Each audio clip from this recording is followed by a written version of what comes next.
What's up guys? Today we're going to show you how to install Pella's new Steady Set window. And with me here I have Jaden from Pella, who's one of their window engineers that's going to walk us through the entire process from start to finish on how to do it correctly. Yeah, so this is our new Steady Set system designed for new construction. So it has these Steady Set brackets that you can flip out and click in place. And it allows you to install the window from the inside of the house as opposed to having to be on the outside, attaching the nail fin. Also a part of the window is pre-attached sill shims on the bottom, which we can show you in a moment, as well as a new reverse fold up flashing fin on the outside. And then based on your wall construction depth, we have different brackets. This one is our 2x6 option. We have one for 2x4 walls with exterior sheathing. And then we have an adjustable bracket that has different notches at 1/8 inch spaces for anything from 3.5 inch up to 8 3/4 of wall depth. Cool. And then at the bottom of the window, what you will see, here we'll tip it over this way. Every window comes with, what is this, a 1/4 inch? 1/4 inch pre-attached sill shim. So it gives space under the window, room for your interior seal, your foam or your sealant, as well as a place to shim under and place a pry bar to lift the window if you need to level the sill in the opening. Cool. So the big benefit of this system, and I've already done one of them, and the big benefit of this is that basically a single person, one person, can easily be installing windows like this without having to bring in more people. And then also, all of these windows get installed from the inside. So when you are, let's say, loading up the house with the windows, you don't have to kind of stagger them outside. You just bring them exactly where they have to go inside the house, near those windows openings, because the entire install it happens from the inside. And you can do that, the exterior flashing you can do at a later stage of the project. So you can have 2 people working or 1 person on the inside to set the window, and then the second person can go on and start unpackaging the next window as well. So one of the cool features also that these windows have, it's this little bracket at the top. What do you call this? The head stabilizer. The head stabilizer. And the benefit of that basically is, so when you get this window up and you get it inside of your window opening like this, press that in. That head stabilizer is then catching on your header, and you can go ahead and step back, take a look at your window. You're not afraid that it's going to fall backwards and just fall on the ground. So just in terms of the install itself, it's very safe in a way, and it also allows for you to do this as a one person. So then you don't have to have one person holding this as another person is trying to figure that out. Because typically what you have when you have your window install is you're bringing it in from the inside of the building, you're trying to fish it out and then basically kind of bring it in, which is really strenuous. It's hard on your back and also kind of dangerous. Or you have to bring it from the outside, going up the ladder with a window like this, also not really safe. So this kind of solves a lot of those issues that you might have with that type of install. Much simpler and much safer, especially if you're on 2nd or 3rd stories trying to do all that work from the outside, working up on a ladder. Trying to catch the window. Now the brackets are catching the window for you to keep it from falling to the exterior. I do have a level here. We're gonna go ahead and level this out. So I mean, that's pretty good right there. But so lucky for us, it's perfectly level, but either way, so we're just going to grab our shims here and I'm going to put them underneath those plastic pieces there. So I'll grab my little pry bar right here and I'll just kind of roll it up. Get that underneath, right there, and then I'll do the same thing on the other side. And look at Jaden's hand. He's not touching the window. So I'm doing this all by myself without the fear of this window falling on my head. And then we'll go right there, underneath that window as well, underneath that shim as well. And look, we're still perfectly level there. Push our window all the way in. That head stabilizer at the top is holding that in, and the window's not coming out. Okay, so now that we have this, what's next? Center the window. So looks like you need to come my side a little ways. So again, use this little pry bar. How's that look? A little bit farther, another 1/8 or 1/4. So there we go. And then we want you to attach the bottom brackets first. We've got the sill level, so that's attached to sill brackets. Okay. And that allows you later when you're plumbing or leveling your jams, then your sill won't be raising or sliding around on you. It'll keep those secure while you level the jam. Okay, so I'm just using regular drywall screws here. Cool thing about here is that I see is that these brackets have a countersink. Yes, we countersunk the brackets so that the fasteners, if you use a number 8 flathead screw, will sit nice and flush. And that will help the drywall to sit nice and flat to your inside of your studs. That's a big benefit there. All right, so we're gonna do our bottoms. Like there. So if this is level, a good quality window should be level as well. Or plumb now. And that is perfectly plumb also. So we're good to go now, and then go ahead and install these screws. Yep. There. There. What else do we need to know about the window here? Next, after you attach the brackets, you want to test for the window operation just to make sure everything's operating smoothly. So you can unlock the window and then get it off of its sill shims, open it, remove the shims that are between the window and the frame, and close it and test how it locks. Yeah, let me take this out. So this is the handle. This is the construction handle, right? Yes. And then this is going to be our finished handle that we'll do once everything is done and painted, and we'll put these on. They're a little fancier looking.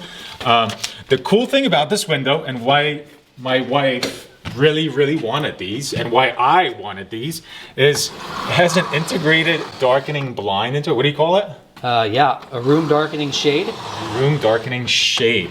So typically what you have is you have some type of treatment outside over here, and kind of gets bulky and dusty and kind of dirty. Where here it's inside that cavity or inside that window panel.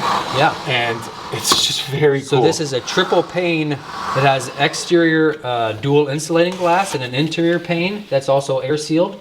And so it gives you good U value, as well as you can get sound performance package, so you can have different thickness of glass, and that it reduces the sound as well. And check this out, guys. So our window's open right now. We can look outside, but where I live up north in New Hampshire, there's a lot of mosquitoes, a lot of bugs. So typically you have a window screen, and for us, we have a screen as well, but it's a pull-down screen that's integrated into this window as well. You pull it down, you press it in on the sides, and it just kind of locks in right there. And then if you do want to get rid of it, you just pull up on it right in the middle, and then it gets out of the way. So it's really cool, because a lot of times when you have this beautiful, pretty window that you want to look out of, you have those screens that are in the way, but understandably, because there's bugs outside and you don't want them inside of your house. So you're not going to take those screens off when you're not opening or when the window's not open, right? So it's always that weird kind of balance of having the screen or not, where this, for us, this was the biggest selling feature, is to have this just like that. I love it. And Catherine, my wife, she loves this as well. So we're really excited about this feature. So then we're gonna go ahead and close this window, and then all the other work happens. We can go to the outside, and then you're simply just flashing the fin. You don't have to nail the fin. All right, so now we're outside and we're gonna work on finishing up our window. And the cool thing about it is that we could have installed this entire side of the house, or the entire house, and then a person could go behind us, or we could jump outside and then start flashing. So it's not like you have to go every single window that you do. You have to go outside, come back in, outside, and come back in. You can do all the work from the inside, then you can go outside. Let's talk about the other features that we have on this window. Yes, so we have the new fold-out fin. After you remove the fin covers, it allows it to deploy out against the opening.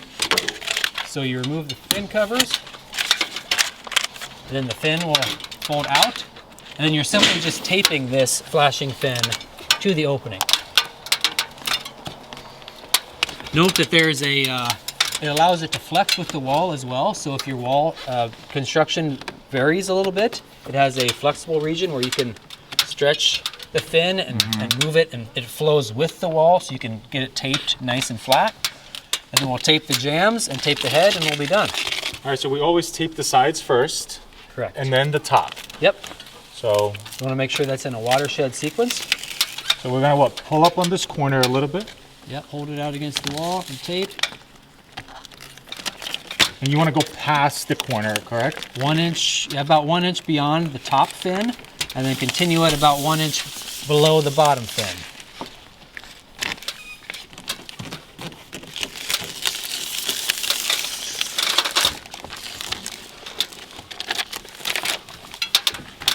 And then a little trick I do is I take a small piece of the liner. There's a smooth side and a stickier side. Use the smooth side, and you can use that to wipe it down the tape to get it wet out, but also avoid, since it's a foil tape, some of the edges can be a little bit sharp, so you want to avoid potentially cutting your finger on that. So this is a good way to do that. The cool thing about this, and almost to me, the logic behind this is that typically what you have is you'll flash your window, so you did a good job, you waterproofed it, but then you're going to bring a window in and then you're going to just nail and put holes through the entire perimeter of it, hoping that that's hopefully silicone that you put up there is holding those holes in, and there's no waterproofing. The cool thing about this is there is no holes that we're putting through our flashing that we did. Yeah, anytime you're going to have an issue on the exterior, it's going to typically show up at the penetration of the wall. So now we have less fastener holes and nail holes around that penetration. You should have much less risk and of water damage or potentially of your structure. It's really cool. I think it's a smart idea. There. You can almost like pull up. Yeah, and one thing about the color of the fins, so we chose yellow because that's a very vibrant, it's easy to see color. And so if you're driving around and maybe checking your job sites to see, hey, what stage are they at? Did they get everything taped and done? It's very easy to see that this window is complete. You want to see the yellow at the bottom because we don't want to tape the sill fins. We also textured the sill fin, so that allows, if any water did get past your flashing tape or in the opening, it allows it an opportunity to drain back to the exterior. So we leave the bottom open and no taping or sealing of the bottom fin, but then you seal the jambs in the head. You can see that from a distance and know that you're done. Cool, because yeah, your window trim is gonna go around here, so it's going to fold this down. But like you're saying, these little ridges underneath it, I don't know if you guys are able to see, there's this little groove that will allow for that to happen even when that trim squishes this up against it. And because it's not a structural attaching fin, it's just a flashing fin, it's very thin, and also you don't have the nail heads or the screw heads that are thick, so your trim boards are going to sit a lot flatter here as well and not be pitched or rocked at an angle. Cool. So the last thing we have to do is go inside and spray foam around our window, and then we're done with this install. And then we're going to use a spray foam, but you want to make sure that your spray foam sets for windows and doors. This way it's not going to kind of put any pressure on the sides of your window and then kind of make them bulge out or kind of damage them. So this foam, what it will do is it will make everything nice and tight and air sealed, but it won't have any chances of damaging it. Yes, and the other thing you want to make sure of is that you don't completely fill the cavity. You want to make sure that you stay back about at least 1 inch from your exterior fin. So don't put it all the way back. Don't try to put it all the way in. Because you want a little bit of space there for that. If there was water, it would be able to drain down and out, as opposed to hitting that foam or getting trapped and maybe coming interior. Okay, so I'm gonna start in the middle and then or start in this corner. And then... That's perfect. Because the other thing with a factory jam extension, you don't just want to put the foam all the way to the interior either, because that's just putting some minimal pressure on your jam extension. You want it to be back at your window frame.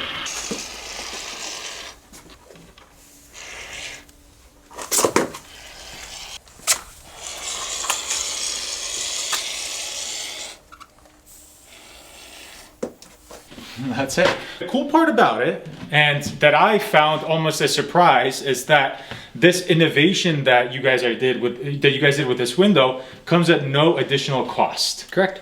So that's something cool. This seems like it should be an upcharge. I would have upcharged it, but they are not. So that's kind of like, if you're not using this I just don't understand, I guess, why you wouldn't install it this way, because this makes things so much simpler. Thank you for showing me this, and I hope you guys enjoyed this, and check them out.